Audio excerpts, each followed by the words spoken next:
Europe 1, il est 7h. Europe Matin. Dimitri Pavlenko. À la une ce matin, on connaît maintenant la formule gagnante de l'immunité contre le Covid. Vous allez voir, c'est un savant mélange de contamination et de vaccination. Explication dès le début de ce journal. Dans la lutte contre Omicron, un espoir ce matin nous vient d'Afrique du Sud, berceau supposé de ce variant et où l'épidémie recule très nettement depuis une dizaine de jours. La campagne pour l'élection présidentielle, Marine Le Pen poursuit son duel à distance avec Éric Zemmour. La candidate du RN se rend en Occitanie ce week-end, région et des électeurs que se disputent les deux adversaires. Et puis on prendra des nouvelles de Novak Djokovic, retenu dans un centre pour migrants en Australie. Le Serbe saura lundi s'il peut ou non disputer l'Open d'Australie.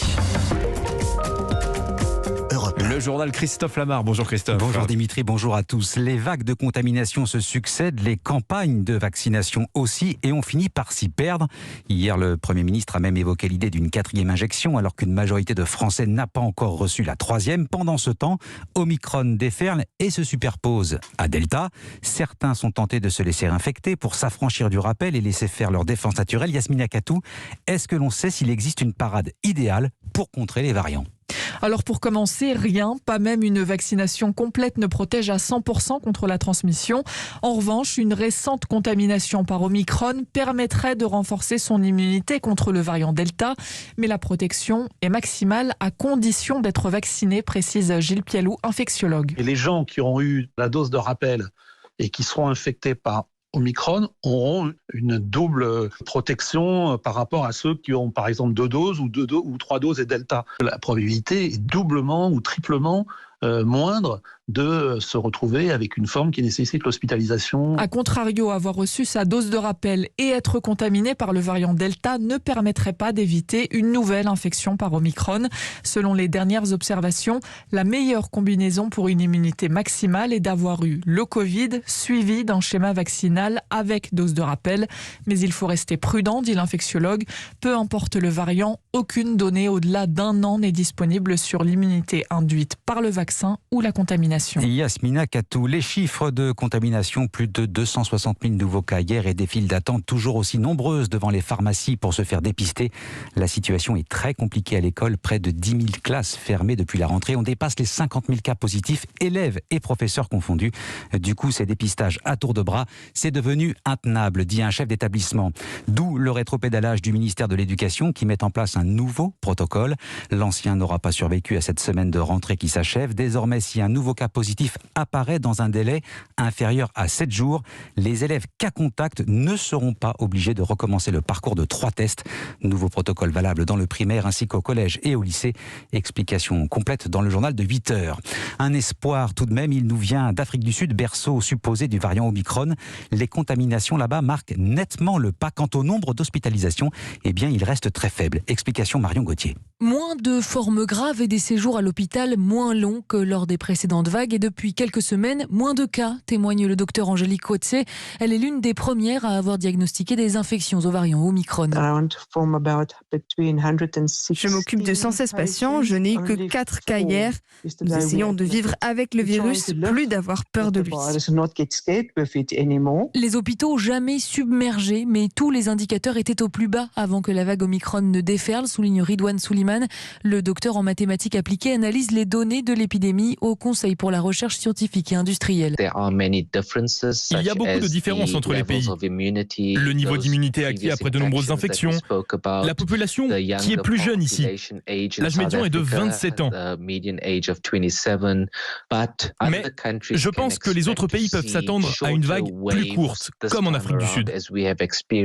Un espoir venu de la nation arc-en-ciel, les autorités appellent encore à la vigilance. Le masque reste obligatoire, comme les autres gestes barrières. Explication Marion Gauthier. 7h04 sur Europe 1, la campagne pour l'élection présidentielle. Marine Le Pen entame une visite de 3 jours en Occitanie, région très importante pour le Rassemblement national. On ne parlera pas de terre de conquête, mais plutôt de bassin électoral, tant ces candidats donnent l'impression d'y évoluer comme des poissons dans l'eau, élection après élection.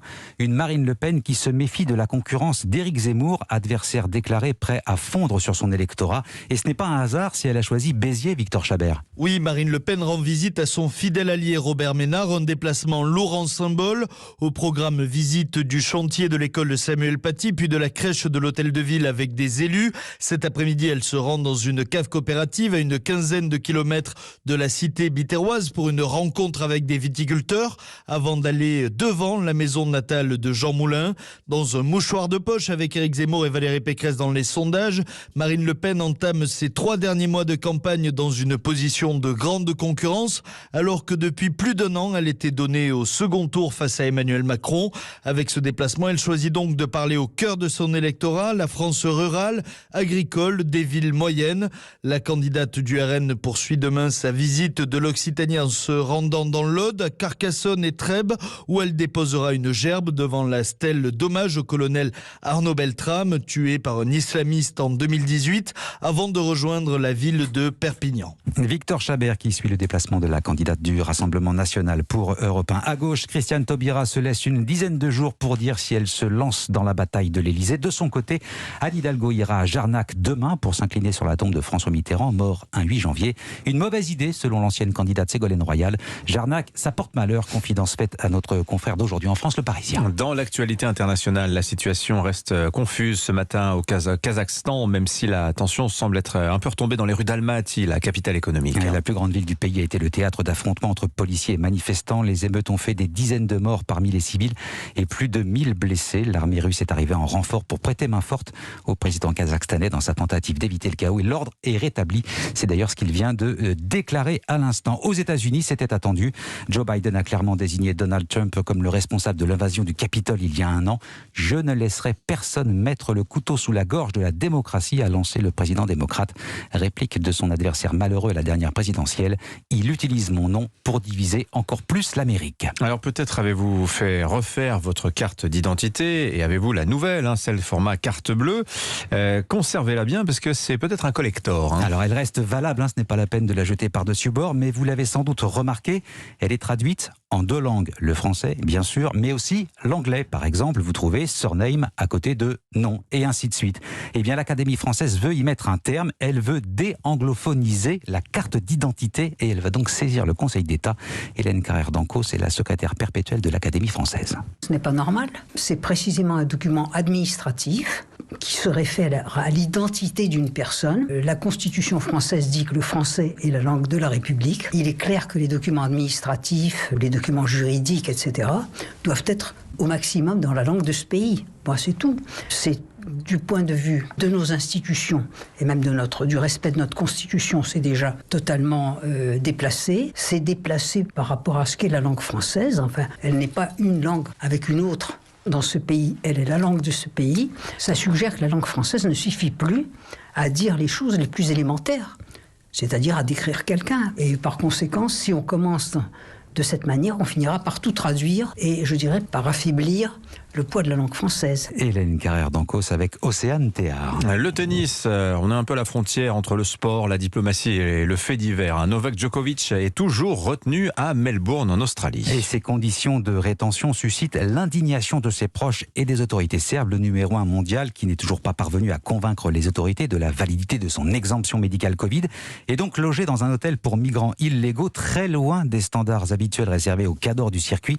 Écoutez ce qu'en dit Marion Tessen, journaliste pigiste présente à Melbourne. Il est connu pour être l'hôtel où on met les réfugiés, donc c'est pas très prestigieux. Il s'appelle le Parc Hôtel et les activistes qui défendent justement les réfugiés l'appellent le Parc Hôtel Prison. De l'extérieur, ça a l'air de rien, c'est un bâtiment un peu gris et marron qui ressemble à pas grand-chose.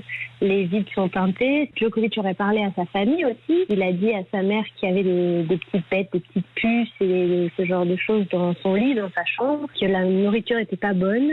Et il aurait dit à son frère qu'il est très fatigué, très stressé, qu'il n'arrive pas à dormir dans cet hôtel-là. Marion Tessen jointe au téléphone par Johan Tritz. Alors l'Open d'Australie débute dans 10 jours avec ou sans le numéro mondial, évidemment, c'est la question. Eh bien, le tribunal australien rendra un ultime arbitrage lundi. Enfin, c'est l'événement littéraire de la rentrée. Anéantir, le nouveau Michel Houellebecq paraît aujourd'hui. Sa maison d'édition a tout fait pour maintenir le suspense et le secret le plus longtemps possible, jusqu'au jour, en fait, de sa publication. Anéantir sort donc aujourd'hui en librairie et Nicolas Caro l'a lu avant tout le monde.